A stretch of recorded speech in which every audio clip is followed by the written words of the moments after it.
والقرآن المجید، قسم ہے اس عزت والے قرآن کی۔ اور کس بات پہ قسم کھائی جا رہی ہے یا قسم یاد فرمائی جا رہی ہے؟ وہ اس کے اندر محذوف ہے، جیسا کہ سورہ یاسین میں آتا ہے، وہاں پہ تو اللہ تعالیٰ نے اس کو بیان بھی کر دیا، یاسین والقرآن الحکیم انک لمن المرسلین۔ یاسین حروف مقطعات، والقرآن الحکیم حکمت والے قرآن کی قسم، انک لمن المرسلین، اے محبوب صلی اللہ علیہ وآلہ وسلم بے شک آپ رسولوں میں سے ہیں۔ یہاں پر بھی جو مقسم علیہ ہے، جس کے اوپر قسم یاد فرمائی جا رہی ہے، وہ یہ ہے کہ اس عزت والے قرآن کی قسم کہ اے محبوب صلی اللہ علیہ وآلہ وسلم آپ اللہ کے رسولوں میں سے ہیں۔ لیکن یہ عربی میں یعنی ایک اسلوب ہوتا ہے کہ بار بار بات کو ریپیٹ نہیں کیا جاتا، بلکہ وہ محذوف الفاظ کلیئر ہو جاتے ہیں، جو قاری ہے قرآن کا اسے یہ بات پتہ چل جائے گی۔ اور پھر نبی صلی اللہ علیہ وآلہ وسلم نے جو دعوت توحید مشرکین عرب کے سامنے رکھی اور الٹیمیٹلی پھر پوری دنیا کے سامنے وہ جانی تھی، تو اس میں جو مین ان کا اعتراض تھا اس کو اللہ تعالیٰ نے ذکر کیا ہے، اور اس اعتراض کے پھر جواب کے اندر اگلی آیات ہے، کمال کی آیات ہے، بل عجبوا ان جاءہم منذر منہم، بلکہ لوگوں کو تعجب ہوا اس بات پر کہ انہی میں سے ایک ڈر سنانے والا آیا، یعنی پیغمبر صلی اللہ علیہ وآلہ وسلم۔ فقال الکافرون ھذا شیء عجیب، تو کافر کہنے لگے کہ یہ تو بڑی عجیب بات کرتا ہے، اس کا دعویٰ بڑا عجیب ہے، یہ بات عقل میں آنے والی نہیں ہے۔ کیا بات؟ اذا متنا وکنا ترابا، کہ جب ہم مر کر مٹی میں مل جائیں گے تو کیا ہمیں دوبارہ سے زندہ کیا جائے گا؟ ذالک رجع بعید، یہ بات تو عقل سے بہت بعید ہے، یہ چیز پاسبل ہی نہیں ہے کہ مٹی میں مل کے گل سڑ جائیں ہڈیاں کسی کی، اس کے بعد اسے دوبارہ سے زندہ کر دیا جائے۔ اب یہ ایک ان کا سوال تھا، ایک اعتراض تھا، یعنی عقیدہ آخرت کے اعتبار سے۔ یعنی مسلمانوں کے تین ہی بنیادی عقائد ہیں نا، عقیدہ توحید، عقیدہ رسالت اور عقیدہ آخرت۔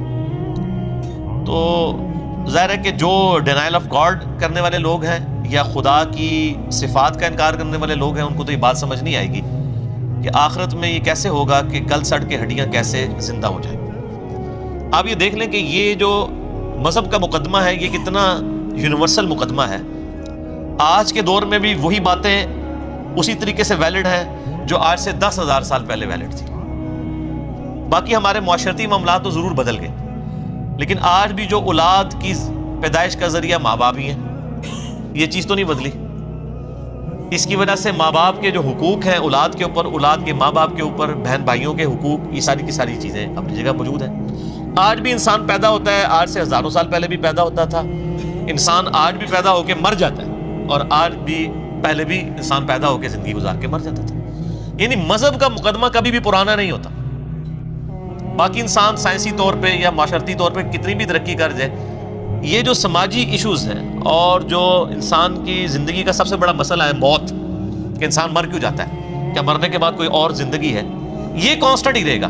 چاہے آپ چاند پہ جا کے آباد ہو جائیں، بوئنگ 747 میں بیٹھ جائیں، یا کسی آپ دوست میں جا کے بیٹھ جائیں، یا آپ مریخ پہ چلے جائیں، آپ کا مسئلہ یہ اپنی جگہ قائم ہے کہ انسان نے مر جانا ہے، اور جب مر جانا ہے تو پھر ڈرنے کا مقام ہے کہ جس ہستی نے ہمیں ہماری مرضی کے بغیر پیدا کیا وہ ہمارے ساتھ کچھ بھی کرنے پر قادر ہے اگر ہم نے اس کو رسپانس نہ کیا۔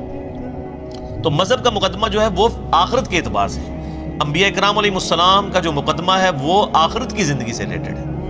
تو یہ آیات اگرچہ آلموسٹ 1400 سال پہلے کی ہیں، لیکن بالکل اسی طریقے سے ویلڈ ہے آج کے انسان کے لیے بھی۔ اب اللہ تعالیٰ کی طرف سے جواب سنیں، قد علمنا ما تنقص الارض منہم، ہم خوب جانتے ہیں کہ جو زمین ان کو گھٹا دیتی ہے، یعنی زمین کے اندر جو مردہ دفنایا جاتا ہے، ڈیکمپوز ہو جاتا ہے، یا کوئی ایئر کریش میں مر جاتا ہے، اس کی یعنی راکھ ہواؤں میں بکھر جاتی ہے، یا کوئی سمندر میں غرق ہو جاتا ہے، اللہ تعالیٰ فرماتا ہے یہ ہمارے علم میں ہے۔ وَعِندَنَا كِتَابٌ حَفِيظٌ، اور ہمارے پاس ایک بہت بڑی ہارڈ ڈسک ہے، ایک کتاب ہے لوح محفوظ، جس کے اندر ہر چیز محفوظ کر دی گئی۔ یہ اللہ تعالیٰ کا علم ہے۔ سورۃ الانعام میں یہاں تک آیا کہ خشکی ہو یا پانی ہو، خشکی یا تری، ان میں کوئی بھی درخت ایسا نہیں ہے کہ جس کا کوئی پتا بھی گرتا ہے مگر اللہ کے علم سے۔ اور زمین کی گہرائیوں میں کوئی بھی دانہ پھوٹتا ہے مگر اللہ کے علم سے. اور اللہ تعالیٰ فرماتا ہے ہمارا علم اتنا کامل ہے کہ ہم نے یہ ساری چیزیں پہلے ہی سے ہی لوح محفوظ میں لکھ لی ہوئی ہیں. جو جامع ترمذی میں صحیح سند کے ساتھ حدیث ہے کہ اللہ تعالیٰ نے سب سے پہلے قلم کو پیدا کیا اور اس کے بعد اسے حکم دیا کہ لکھ جو کچھ ہو چکا اور جو کچھ ہونے والا ہے. ہو چکا کیا؟ قلم کی پیدائش. اور جو ہونے والا ہے وہ تمام مخلوقات کی تقدیر، جو کچھ اللہ نے کرنا تھا اللہ تعالیٰ نے وہ پہلے ہی لکھ دیا. یہ اللہ کا علم ہے. ہم اس علم کے پابند نہیں ہیں، بلکہ جو ہم نے کرنا تھا وہ اللہ نے پہلے ہی جج کر لیا. یہ مسئلہ تقدیر ایک الگ سے چیز ہے. مسئلہ نمبر 104A اور 104B اور 104C میں نے اس کے اوپر ریکارڈڈ موجود ہے، میں اس کو آج ڈیٹیل سے نہیں ڈسکس کروں گا. تو اللہ تعالیٰ ماتا ہے ہمارے پاس ایک لوح محفوظ کتاب ہے جس کے اندر ہم نے یہ سب کچھ لکھ لیا ہے کہ جو بھی زمین ان کا جسم گھٹا رہی ہے، ہر چیز ڈیٹا کی اللہ کے پاس موجود ہے. اللہ تعالیٰ اس انسان کو دوبارہ سے ریپروڈیوس کر سکتا ہے. بل کذبوا بالحق لما جاءهم الحق جاءهم، بلکہ انہوں نے جھٹلایا اس حق کو جو کہ ان کے پاس آ چکا تھا. فہم فی امر مریج، جس کی وجہ سے یہ الجھن میں پڑ گئے ہیں. یہ حقیقت بات ہے کہ جب حق آ جائے نا اور اس کو جھٹلانا پڑ جائے ضد اور ہٹ درمی کی وجہ سے، تو الجھن اس کا لازمی نتیجہ ہے. یعنی آپ کو سامنے ایک چیز نظر آ رہی ہے کہ سورج نکلا ہوا ہے، ایک شخص کہتا ہے نہیں یہ چاند ہے. وہ جتنا مرضی پکا منہ بنا کے کہہ دے اسے چاند، لیکن اس کا دل تو اس کو ملامت کرے گا نہیں سورج ہے. تو پھر انسان الجھن میں پڑ جاتا ہے. قرآن حکیم کے دلائل بھی اتنے محکم تھے کہ کافروں کے سامنے جب یہ دلائل آئے تو خوش نصیب لوگوں نے تو دعوت قبول کر لی. جنہوں نے ضد اور ہٹ درمی کی وجہ سے اس دعوت کا انکار کیا تو وہ اندر سے الجھن میں پڑ گئے ہوئے تھے کہ باتیں تو ٹھیک ہے، انکار کرنے کی وجہ سے کہیں پکڑے نہ جائے. انسان کے اندر ضمیر تو اس کو ملامت کرتا رہتا ہے، اور اگر کسی کا ضمیر ملامت نہیں کر رہا اس کے لیے تو پھر لمحہ فکری ہے، پھر اس کو تو مر جانے کا مقام ہے اگر اس کا ضمیر ہی مر چکا ہے.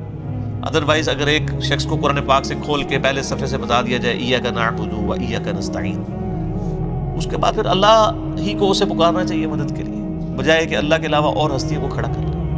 اس طریقے سے اگر کسی کو بخاری اور مسلم سے نماز کا طریقہ بتا دیا اور وہ اپنے آپ کو کلیم بھی کرتا ہے جی کہ میں سنی ہوں، میں ان کتابوں کو ماننے والا ہوں، اور پھر وہ سنت کے مطابق رفع الیدین کے ساتھ نماز نہ پڑھے، تو ظاہر اندر سے الجھن کا شکار تو رہے گا. اور اگر وہ کبوتر کی طرح آنکھیں بند بھی کر لے، تو جیسے کبوتر آنکھیں بند کر لے تو بلی کو غائب نہیں کر سکتا.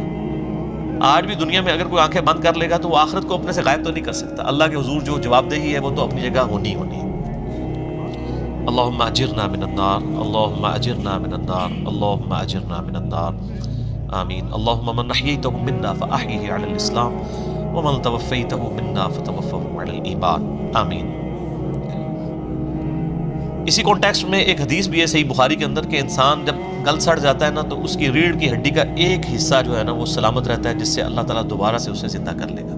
خیر اللہ تعالیٰ اس کا بھی محتاج نہیں ہے، یہ صرف بات انسان کی تسلی کے لیے تھی، ورنہ تو کوئی بالکل ایویپوریٹ بھی ہو جائے اللہ تعالیٰ دوبارہ سے اسے زندہ کرنے پر قادر ہے.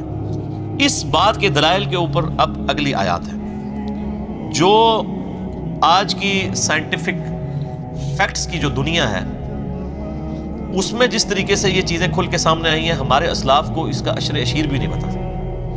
یعنی آج 16 دسمبر 2018 کو بیٹھ کے ہم بڑے آسانی کے ساتھ ان چیزوں کو ویریفائی کر سکتے ہیں کہ کتنی بڑے یہ یونیورسل ٹروتھس ہیں اور فزیکل فنومینا آف نیچر، قانون قدرت، جن کا بیان اللہ تعالیٰ نے اس زمانے میں کیا. ظاہر ہے کہ اللہ تعالیٰ کریٹر ہے اس کائنات کا، اور خالق کے قول میں اور اس کے فعل میں تضاد تو نہیں ہو سکتا. یہ پوری کائنات اللہ تعالیٰ کا فعل ہے اور قرآن اللہ تعالیٰ کا قول ہے، تو اللہ کے قول اور فعل میں تضاد تو نہیں ہو سکتا. تو جو فیکٹس بیان ہوئے ہیں وہ آج جس طریقے سے کھل کے ہمارے سامنے آئے ہیں، ہمارے بزرگوں کا ایمان تو اس حوالے سے غائب پر تھا، لیکن ہم نے تو کئی چیزیں یعنی سائنٹیفکلی پروف کر لی ہیں فزیکل فنومینا آف نیچر کے ذریعے، اس ایکوائرڈ نالج کے ذریعے جو اللہ تعالیٰ نے انسان کو دیا تھا عقل کی صورت میں، the knowledge obtained through observations and experiments. تو وہ ایکوائرڈ نالج نے بھی آج ویریفائی کر دیا اس ریویلڈ نالج کو، اور اس کا ذکر بھی سورہ حامیم السجدہ سورہ فصلت کے اندر موجود ہے. سنریہم آیاتنا فی الآفاق وفی انفسہم حتی یتبین لہم انہ الحق. ان قریب ہم لوگوں کو ان کی جانوں میں اور زمین و آسمان میں ایسی نشانیاں دکھائیں گے کہ وہ چیخ اٹھیں گے یہ حق ہے، پرپسفل کتاب ہے، یہ سچی کتاب ہے. یعنی ایگزسٹنس آف گاڈ کے اوپر اتنے دلائل یعنی اللہ تعالیٰ فرمایا ان قریب ہم لوگوں کو دکھائیں گے، اور وہ دیکھیں کہ ان میں سے اکثر چیزیں جو ہے وہ یعنی کفار کے ذریعے ہائی لائٹ ہوئی ہیں. مسلمانوں کی بھی کنٹریبیوشن ہے سائنس میں، لیکن لیکن اب ظاہر ہے جو لیٹسٹ ماڈرن سائنس ہے 1950s سے لے کے آج تک، یہ جو 70 سال میں ایکسپلوژن ہوا ہے، انسان نے پوری انسانی تاریخ میں اتنی ترقی نہیں کی ہے جتنی ان 70 سالوں کے اندر کی ہے، خصوصاً الیکٹرانکس کی فیلڈ کے اندر۔ الیکٹرانک مائکروسکوپس بھی بن گئی ہیں، ٹیلیسکوپس بھی بن گئی ہیں، اور کہاں سے کہاں بات پہنچ چکی ہے۔ ان چیزوں کا ذکر، ان یونیورسل ٹروتھس کا، فزیکل فینومینا آف نیچر کا۔ افلم ينظروا الى السماء فوقهم كيف بنيناها، کیا انہوں نے نہیں دیکھا کہ ہم نے آسمان کو، انہوں نے کبھی نظر اٹھا کر نہیں دیکھا کہ ہم نے ان کے اوپر آسمان کو کیسا بلند کیا ہے، کیسا بنایا ہے۔ وَزَيَّنَّاهَا وَمَا لَهَا مِن فُرُوجٍ، اور اسے مزین کر دیا ہے اور اس میں کوئی شگاف نہیں چھوڑا، یعنی آسمان میں کسی کو کوئی شگاف نہیں نظر آتا۔ ویسے تو دن کے وقت تو اوزون لیئر کی وجہ سے یہ بلو کلر میں آسمان نظر آتا ہے، ویسے تو یہ بلیک، رات کے وقت بلیک نظر آتا ہے، کوئی شگاف اس میں نظر نہیں آتا۔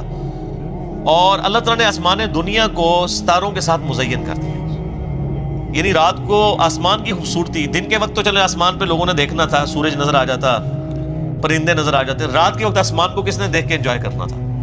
لیکن ستارے موجود ہیں، اس کی وجہ سے انسان دیکھتا ہے۔ پھر ان ستاروں کو اللہ تعالیٰ نے قرآن پاک میں فرمایا کہ ہم نے ان کو ذریعہ بنایا لوگوں کے لیے ہدایت پانے کا، یعنی خشکیوں میں بھی اور سمندروں کے اندر بھی، یعنی راستہ۔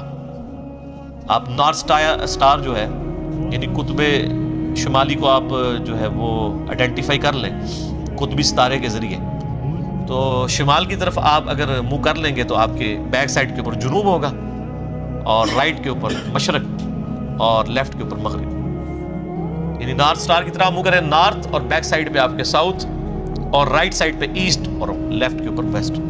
تو یہ اللہ تعالیٰ نے آسمان دنیا کو ستاروں سے سجا لیا، یعنی کتنی اٹریکشن رکھ دی ہے اس دنیا کے آسمان میں۔ وَالْأَرْضَ مَدَدْنَاهَا وَأَلْقَيْنَا فِيهَا رَوَاسِيَ، اور ہم نے زمین کو پھیلا دیا اور اس میں پہاڑ رکھ دیے لنگر کے طور پر۔ وَأَنبَتْنَا فِيهَا مِن كُلِّ زَوْجٍ بَهِيجٍ، اور اس زمین میں ہر طرح کی نباتات اگا دی۔ اب یہ دو آیات کے اوپر میں 2 گھنٹے بھی فی البدی بول سکتا ہوں، آلریڈی میرا ایک لیکچر ریکارڈڈ ہے، Who is Allah in the light of latest scientific facts، اللہ کون ہے جدید سائنسی حقائق کی روشنی میں، مسئلہ نمبر 60 کے نام سے، اردو کے اندر یہ 1.25 گھنٹے کا لیکچر ہے، وہ آپ دیکھ سکتے ہیں۔